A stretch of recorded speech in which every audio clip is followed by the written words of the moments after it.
अगर जब बिहार का नाम जब भी आता है तो लोग हंसने लगते हैं। अच्छा बिहारी है, लोग हंसने लगते हैं। ऐसा एक लड़का अपने दम पर शनफ बिहार और ब्रांड बिहार बना करके पूरे भारत में घूमता है। उनके ऊपर भारतीय दंड संहिता की धारा 153A(b), 505, 468, 471 एंड 120B के अंतर्गत उनके खिलाफ मुकदमा दर्ज है। और चुनौती दिया था उसने तेजस्वी यादव जी को। तेजस्वी यादव जी लालू यादव जी के बेटे के अलावा और कौन सी योग्यता रखते हैं कि भैया ठोक देंगे कट्टा कपार में, आइए ना कभी बिहार में। और वहाँ पे जातिगत गाने भी चलते हैं। एक जाति का गाना हमेशा दूसरे जाति को भड़काता है। दो समूहों को भड़काने वाला कृत्य क्या ये नहीं है? बिहार में शराब बंद है ऐसा सुनने में मिलता है, लेकिन वहाँ पे होम डिलीवरी होती है शराब की। आपको बताऊँ ये दबाना वबाना कुछ नहीं है। वो लड़का बाहर निकलेगा और इन सभी धाराओं में जिन सेक्शन में मैं बताया, मैं दावे के साथ कहता हूँ वो निर्दोष साबित होगा। और जैसे ही वो बाहर आएगा मुझे इस बात का पूरा विश्वास है कि बिहार की जनता उसे सराखों पे बैठाएगी। और अगर मनीष कश्यप की टीम या कोई भी मुझे संपर्क करता है, मैं उनका केस फ्री ऑफ कॉस्ट लड़ूंगा। मैं न लड़ूंगा, बल्कि मैं इसका आश्वासन देता हूं कि 100% सभी धाराओं में उनका एक्विटल होगा। बिहार की धरती से भारत के पहले प्रधानमंत्री कहे जाने वाले चाणक्य वहाँ के धरती के, और उनके साथ में भी उनके जन्म स्थान पर ऐसा कृत्य किया गया था। उनके साथ भी कॉन्स्पिरेसी रची गई थी और उनके खिलाफ भी उनको अपराधी बना करके कारावास में डाला गया था। रे रोक युधिष्ठिर को न यहाँ जाने दो, इसको स्वर्ग धीर, पर फिरा हमें गांडीव गदा लौटा दे अर्जुन भीम वीर, कह दो शंकर से आज करे वो प्रलय नित्य फिर एक बार, पूरे भारत में गूंज उठे हर हर बम बम का महोच्चार। ये कविता पाठ उन्होंने उस दौरान में किया था और उस दौरान की सत्ता ने स्वीकारा भी था। तो जब जब आप लोगों की आवाज़ दबाने का प्रयास करेंगे तब तक आप ध्यान रखना विद्रोह की स्थिति पैदा होगी। नमस्कार, मैं हूं विमल त्यागी और आप देख रहे हैं यूथ मिनट टीवी। लगातार बिहार की बात हो रही है। बिहार में जो इस समय मनीष कश्यप के साथ हो रहा है, सभी लोग उस पर चर्चा कर रहे हैं। आखिरकार एक पत्रकार को जिस तरीके से बिहार पुलिस ने गिरफ्तार किया या जिस तरीके से उसके साथ इस समय व्यवहार हो रहा है, क्या वह आतंकवादी है? कि जहां एक तरफ लोकतंत्र की बात हो रही है, राहुल गांधी विदेश जाकर यह कहते हैं कि देश में लोकतंत्र खतरे में आ चुका है क्योंकि मोदी सरकार किसी को बोलने नहीं देती, मीडिया बिक चुकी है, मीडिया की आवाज को दबाया जा रहा है। लेकिन बिहार में जो इस समय हो रहा है, बिहार के पत्रकार जब बिहार के मुद्दों पर बात करते हैं, बिहार की आवाज को उठाते हैं, तो उनको जेल में डाल दिया जाता है। इस मुद्दे पर बातचीत करने के लिए हमारे साथ पुरुषोत्तम तिवारी जी हैं, सुप्रीम कोर्ट के वकील हैं, जाना माना नाम है। सर से चर्चा करते हैं, सर, जिस तरीके से मनीष कश्यप के साथ इस समय हो रहा है, ऐसा गिरफ्तार किया गया, ऐसी धाराएं उन पर लगाई गई जैसे बहुत बड़ा अपराधी हो, किस तरीके से देखते हैं आप? सबसे पहले तो आपका बहुत बहुत धन्यवाद जी। और ये जो मनीष कश्यप के विषय पे आप चर्चा कर रहे हैं, तो मनीष कश्यप के ऊपर सबसे पहले मैं आपको स्पष्ट करता हूँ कि उन पे भारतीय दंड संहिता की किन धाराओं में उनके ऊपर सभी आरोप लगाए गए हैं। उनके ऊपर भारतीय दंड संहिता की धारा 153A(b), 505, 468, 471 एंड 120B के अंतर्गत उनके खिलाफ मुकदमा दर्ज है। मैं आपको थोड़ी सी जानकारी दे देता हूँ कि 153A(b) होता क्या है। देखो, जब कोई व्यक्ति दो समूहों के बीच में शत्रुता फैलाने का कृत्य करता है तो ऐसे अपराधों को 153A(b) के अंतर्गत रखा जाता है। और जब कोई व्यक्ति राष्ट्रीय एकीकरण के प्रतिकूल व्यवहार करता है, जब राष्ट्रीय अखंडता को खतरे में डालने का प्रयास करता है, कुछ ऐसे झूठी खबरें फैलाता है, तो वहाँ पे 505 लगाया जाता है। यानी कि अगर एक व्यक्ति किसी फोर्ज डॉक्यूमेंट को, इलेक्ट्रॉनिक रिकॉर्ड को, ये जानते हुए कि ये फोर्ज्ड है, चीटिंग के पर्पज से उसका इस्तेमाल करता है, तो ऐसे अपराधों के लिए 468 लगाया जाता है। और जब कोई व्यक्ति, one who commits knowingly that particular document और electronic record is genuine which he knows to be forged और has a reason to believe forged, तो that offence is treated in the same manner as any cheating और fraud. और 120 is a criminal conspiracy, आपराधिक षड्यंत्र। तो इस प्रकार के धाराओं में उनके खिलाफ में मुकदमा दर्ज किए गए हैं। अब आते हैं दूसरा पहलू कि आप जानते हैं कि ऐसा क्या है, क्यों हुआ है। देखो, बिहार के विषय पे आप जानते हो, बिहार के साथ एक उपनाम जुड़ गया है, जंगल राज। एक बड़ी फेमस कहावत मैंने सुनी थी, किसी ने कहा था कि भैया ठोक देंगे कट्टा कपार में, आइए ना कभी बिहार में। आप देखें कि मनीष कश्यप हैं कौन, इनके पृष्ठभूमि क्या है। मनीष कश्यप एक साधारण परिवार का लड़का है, एक ऐसा लड़का जो पढ़ा लिखा और अपने प्रदेश की छवि सुधारने के लिए उसने एक पहल उठाया और सच तक नाम से उन्होंने यूट्यूब चैनल स्टार्ट करा। इस दौरान में बिहार में पहली बार ऐसा हुआ कि एक लड़का बेबाकी से भ्रष्टता को लेकर प्रश्न करने लगा, राजनीति के शीर्ष पे बैठे हुए व्यक्तियों से बिना डरे बात करने लगा, उनसे सवाल करने लगा। जाहिर सी बात है, जो लोग जंगल राज बनाकर रखे हैं उन्हें चीज़ें हजम तो होगी नहीं। उनके खिलाफ ये भी सुनने को मिल रहा है कि ऑलरेडी इनके खिलाफ पहले से मुकदमे दर्ज हैं। तो भाई साहब, मेरा प्रश्न यहाँ पे ये है कि अगर उनके खिलाफ और भी बहुत सारे पहले के मुकदमे दर्ज हैं तो आपने उस पर अभी तक कार्रवाई क्यों नहीं किया? आप किस चीज़ का इंतजार कर रहे थे? ये चीज़ें समझने वाला है।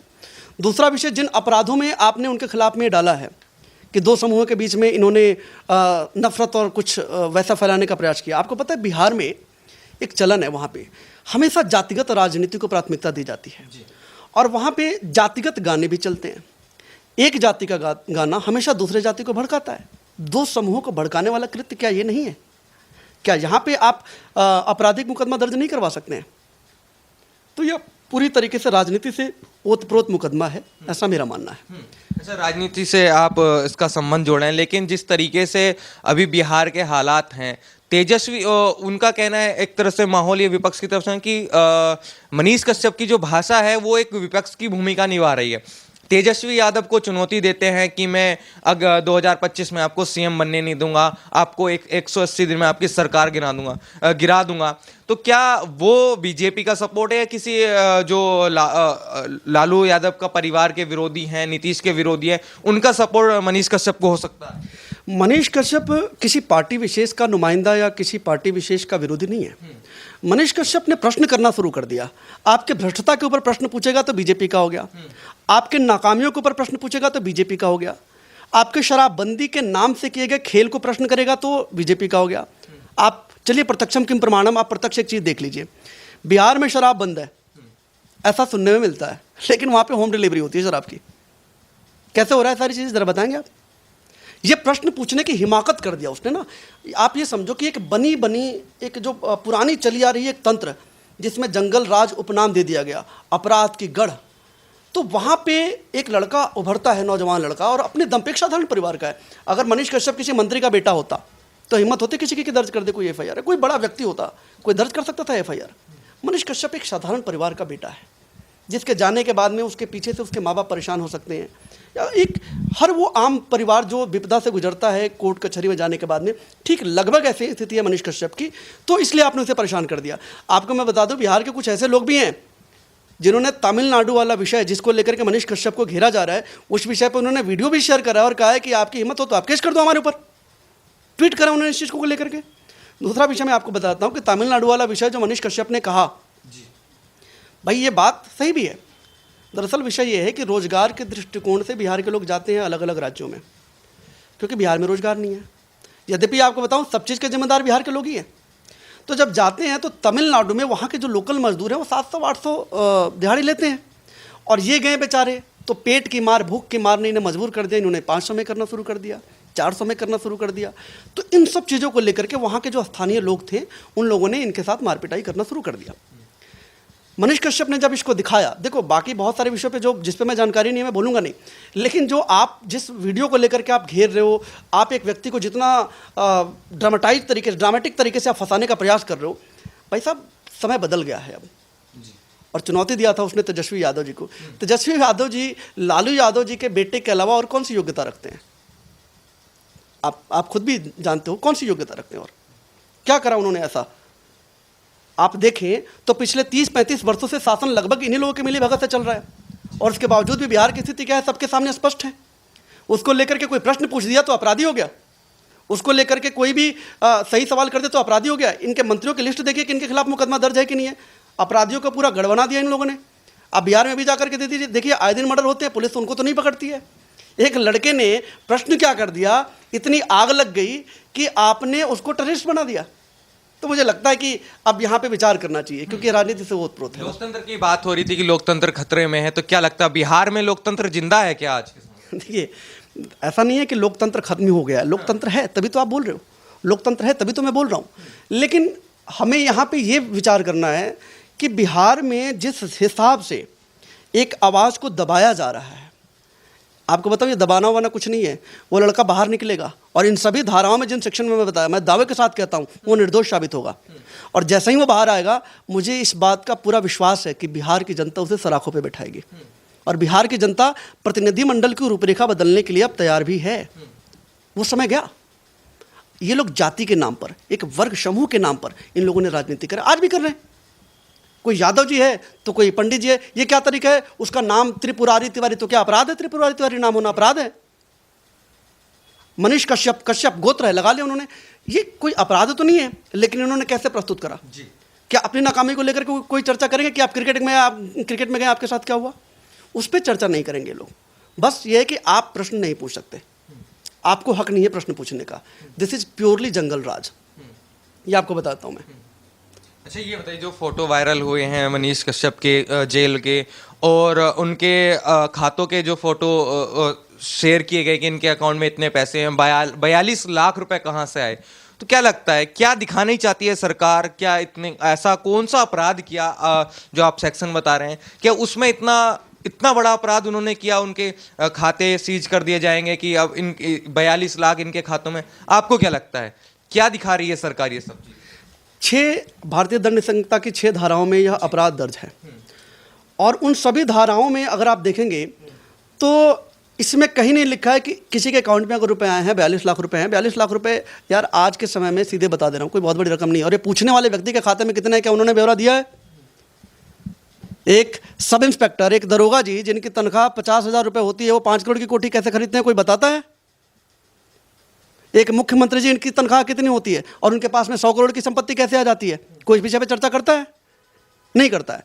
मनीष कश्यप के ऊपर 42 लाख रुपए आ गए, ये हो गया। देखो खैर इसकी तो पहले मुझे जानकारी नहीं कि एग्जैक्टली उनके अकाउंट में कितने रुपए हैं, नहीं है। और ये निजता का विषय है, राइट टू प्राइवेसी। अगर उसके अकाउंट में रुपए हैं, कमाया होगा, टैक्स भरा होगा उसका, आपको किस बात की पीड़ा है?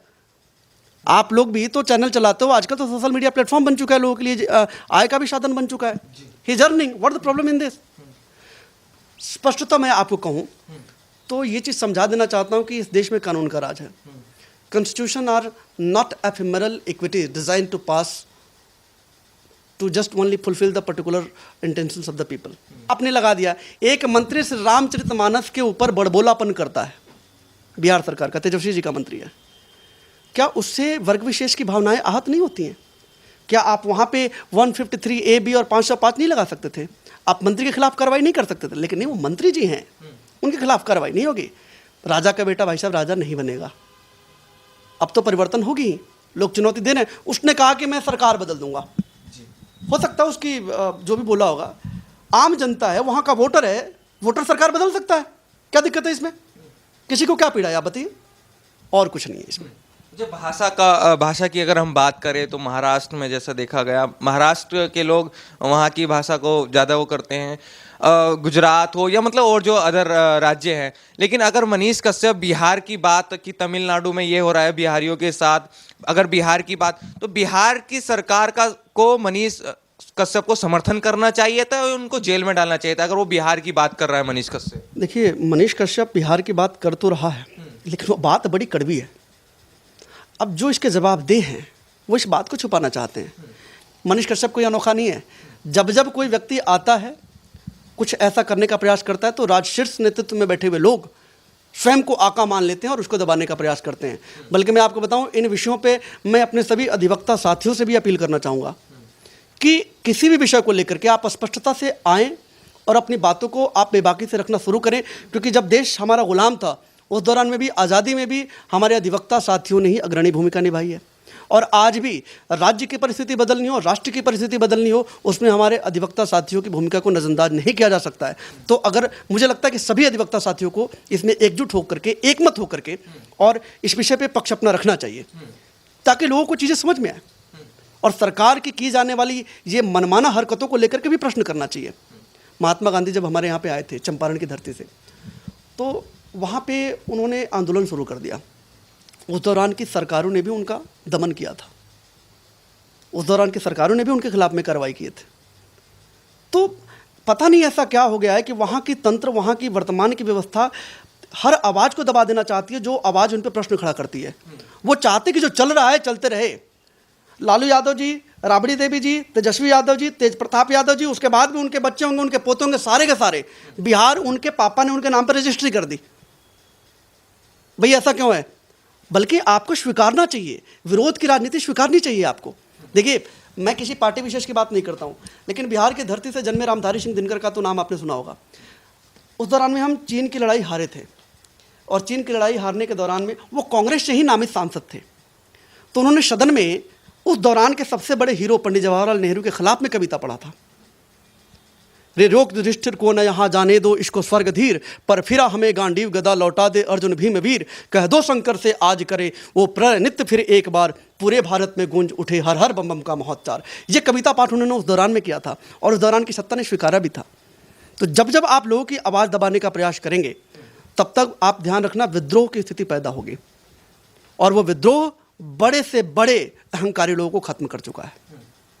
जी, अभी हाल ही में आपने देखा होगा कि सीबीआई जो तेजस्वी यादव से पूछताछ करती है, तो कहते हैं वो कि जो मोदी सरकार है ये सीबीआई ईडी के बहाने से तानाशाही कर रही है, ये विपक्ष के नेताओं की आवाज को दबाया जा रहा है। तो आज मनीष कश्यप के साथ जो हो रहा है, तो ये सही माना जाए कि तानाशाही मोदी नहीं, तानाशाही नीतीश कुमार और तेजस्वी यादव कर रहे हैं? जिस प्रकार से एक्शन लिया गया उस तरीके से तो बिल्कुल ये एक आर्बिट्रेरी और यूनिलैटरल एक्शन है, सरकारी मशीनरी का दुरुपयोग है।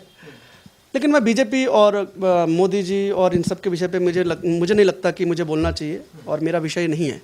मेरा विषय तो कानूनी पहलू का है। देखो, आपको मैं बताता हूँ, इतने वर्षों में बिहार की स्थिति अभी ऐसी क्यों है कि वहाँ के लोगों को दर बदर की ठोकर खानी पड़ती है? क्या प्रश्न पूछना गलत है? ऐसा क्यों है कि भारत के दूसरे राज्यों में बिहार को बिहारी कह के बिहार वालों को गाली दिया जाता है? क्या प्रश्न पूछना गलत है? कौन है सत्ता में? किससे प्रश्न पूछे? आप ही हो। आपसे पहले आपके पापा थे, पापा से पहले आपकी मम्मी होंगी, मतलब 30-35 वर्षों से तो आप ही लोग हो। मुझे तो समझ में नहीं, नीतीश जी इतने पढ़े लिखे व्यक्ति हैं और वो पता नहीं किस तरीके से क्या कर रहे हैं। मुझे लगता है कि सत्ता में बैठे हुए लोगों को मतांध नहीं होना चाहिए, उन्हें स्वीकार करना चाहिए, कटाक्ष भी स्वीकार करने चाहिए, उन्हें अपने ऊपर हुए प्रश्नों के बौछार को भी स्वीकार करने चाहिए, और अगर आप सक्षम है, योग्य हैं, तो उसका समुचित उत्तर भी देना चाहिए। अगर आप मोदी की तुलना करते हो तो भाई साहब, मोदी ने विरोध भी सहा है, और मोदी के ऊपर आज जितना लोग कटाक्ष कर रहे हैं, आप देख लो ना, हर कोई भी व्यक्ति खड़े होकर के मोदी के ऊपर बोल देता है। क्या करते हैं मोदी जी? फांसी दे देते हैं। तो मुझे लगता है सहनशीलता की राजनीति रखनी चाहिए। और कब तक करवाओगे आप? No one is above the law. जो भी सेक्शन लगाए उसमें देखना आप, सब में एक्विटल होगा, उसका सब में बाहर आएगा निर्दोष। तो निर्दोष हैं 100%, इसमें कोई शक ही नहीं। अगर बाकी जो उनके प्रीवियस जो ऑफेंस है उसके विषय पे मुझे जानकारी नहीं है, लेकिन जो सेक्शन अभी लगाए गए हैं उनके ऊपर 150, 153 ए बी, 505, 468, 471, 120 बी, तो ये सब चीज़ें मुझे लगता है कि इन सब चीज़ों का कोई आधार है ही नहीं। देखो, आप खुद सोचो कि 468 है क्या। मैंने आपको इस विषय पे बताया, मैं लॉ पॉइंट की बात करता हूँ। 468 को कहते हैं कि forgery for the purpose of cheating means anyone who uses any forged document और electronic record for the purpose of cheating. इस ऑफेंस को इसमें काउंट किया जाता है। That person shall be punishable with the terms as per the descriptions. But यहाँ पे आप ये साबित कर पाओगे कोर्ट में? लगा तो दिया आपने, क्योंकि आपके पास यही ऑप्शन था, दूसरा था नहीं। उसके ऊपर आप 376 का लगा नहीं सकते, आप उसके ऊपर घोटाले का लगा नहीं सकते, चारा घोटाले का केस तो आप मनीष कश्यप पे लगा नहीं सकते, आप उसके ऊपर ईडी का छापा तो पड़वा नहीं सकते, क्योंकि आपको भी पता है साधारण परिवार का लड़का है, मिलेगा क्या। और आप उसके ऊपर ब्लैकमेलर और पता नहीं क्या क्या बातें आप फैला रहे हो, सारी चीज़ें। नहीं भाई साहब, ऐसा नहीं करना चाहिए। अल्टीमेटली कोर्ट निर्णय करेगी। कोर्ट से पहले आप निर्णय करने वाले कोई नहीं होते हो। आपका जो काम है आपने कर दिया, जो आपके बस में था आपने कर लिया। अब आप कोर्ट को भी क्या अपने घर पे बुला लोगे? नहीं। न्यायपालिका स्वतंत्र है, स्वतंत्र रहेगी और रही है हमेशा से। यह देश आज़ाद है सर। तो मुझे लगता है कि ये ज़्यादा बड़बोलापन ना करके अब उन्हें को ट्रायल भी फेस करना चाहिए। ठीक है, अगर मैंने आपको स्पष्ट बता दिया ना कि किसी भी सेक्शन का अगर आप लॉजिकल भी एनालिसिस करें, बैठ करके डिस्कस करें कि आखिर सेक्शन कहाँ एग्जिस्ट करता है। 153 ए एंड बी, ये सेक्शन क्या होता है? ये सेक्शन ये होता है कि दो समूहों के बीच में नफरत फैलाने का कृत्य करना।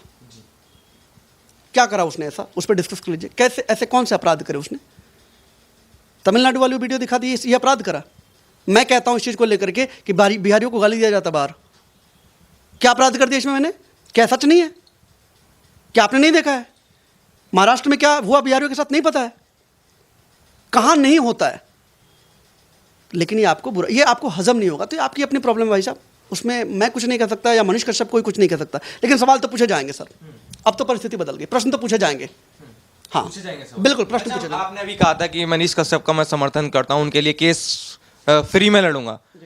अच्छा, ऐसा क्यों कर रहे हैं आप? मतलब देखो क्या है सर, बिहार की राजनीति में पूरे भारतवर्ष में अगर जब बिहार का नाम जब भी आता है तो लोग हंसने लगते हैं। अच्छा बिहारी है, लोग हंसने लगते हैं। ऐसा एक लड़का अपने दम पर शनफ बिहार और ब्रांड बिहार बना करके पूरे भारत में घूमता है। भाई साहब, प्राउड का मोमेंट है हमारे लिए। मतलब मेरे लिए तो एक आंदोलनकारी व्यवस्था हो गई जहाँ पे हर युवा वर्ग अपने पेट पालने के लिए भाग रहे हैं। वहाँ पे उसने सोशल मीडिया को अपना साधन बनाया और बिहार को एक ऐसे रूप में प्रस्तुत करने लगा जो वहाँ पे शासन करने वाले लोग नहीं कर पा रहे हैं। तो मुझे लगता है कि हमें उसका समर्थन करना चाहिए। अभी आपने देखा होगा कोई बड़ा नेता अगर जेल में पकड़ा जाए ना, वो 2 मिनट के अंदर में उसका मतलब मुझे लगता है कि 1 दिन भी जेल में नहीं रहता, वो बाहर आ जाता है। तब तक जब तक उसका अपराध वाकई में उतना संगीन ना हो। इसके ऊपर जितने भी सेक्शन लगे हैं, अगर उनके मंत्रियों की लिस्ट आप देखेंगे ना, तो उन लोगों के ऊपर बड़े बड़े आपराधिक मामले दर्ज हैं सर। तो समर्थन मतलब मनीष कश्यप को होना चाहिए। आप समर्थन करते हैं, आप पुरुषोत्तम तिवारी जी मनीष कश्यप का, अगर मनीष कश्यप चाहे तो फ्री में केस लड़ेंगे? देखो, मैं निजी तौर पे मनीष कश्यप का मैं समर्थन करता हूं, और अगर मनीष कश्यप की टीम या कोई भी मुझे संपर्क करता है, मैं उनका केस फ्री ऑफ कॉस्ट लड़ूंगा। मैं ना लड़ूंगा, बल्कि मैं इसका आश्वासन देता हूं कि 100% सभी धाराओं में उनका एक्विटल होगा। बाकी जो उनके प्रीवियस अपराध है उसके विषय पे मेरी जानकारी नहीं है, अगर कुछ हुए तो हमारे साथ थे पुरुषोत्तम तिवारी जी, सुप्रीम कोर्ट के वकील हैं। जो मनीष कश्यप के साथ इस समय हो रहा है उस पर उन्होंने बताया कानून की जो धाराएं उन पर लगाई गई हैं वो किस तरीके से लगाई हैं, कितना सही है, कितनी जल्दी उनको बेल मिल सकती है या निर्दोष साबित हो सकते हैं। इन्होंने यह भी कहा कि ये मनीष कश्यप का समर्थन करते हैं क्योंकि मनीष कश्यप बिहार की आवाज़ हैं, देश की आवाज़ है। वो जो मुद्दे बिहार के हैं उसको उठाते हैं, लेकिन बिहार की सरकार को वो पचा नहीं, क्योंकि जो तेजस्वी यादव युवाओं की बात करते हैं, लेकिन मनीष कश्यप जब युवा हैं वो असल में मुद्दे बिहार के उठा रहे हैं, तो वो तेजस्वी यादव को भी पचे नहीं। कितना सहमत है, असहमत है, वो जरूर कमेंट करके बताएं। धन्यवाद।